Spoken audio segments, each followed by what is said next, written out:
Good morning, শুভ সকাল। সকাল সকাল বেরিয়ে পড়লাম পার্কের জন্য। এরপর পাড়ার এই দাদুর বাড়ির গাছ থেকে কিছুটা ফুল তুলে নিলাম। যদিও দাদুর পারমিশন নেই প্রতিদিন এরকম ফুল তুলি।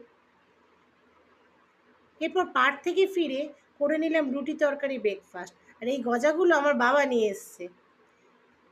এরপর স্নান সেরে প্রতিদিনের মতো সেই তোলা ফুলগুলো দিয়ে পুজো সারলাম। তারপর বসে গেলাম লাঞ্চ করতে। লাঞ্চে ছিল পটল আলুর তরকারি, মাছের ঝোল। এরপর তাড়াতাড়ি রেডি হয়ে বেরোলাম একটা কাজে। কিন্তু রাস্তায় এত বৃষ্টি যে আবার ফিরে আসতে হলো।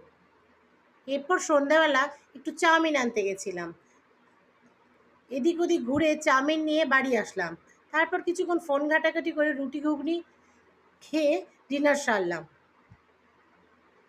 আর অবশ্যই ভালো লাগলে লাইক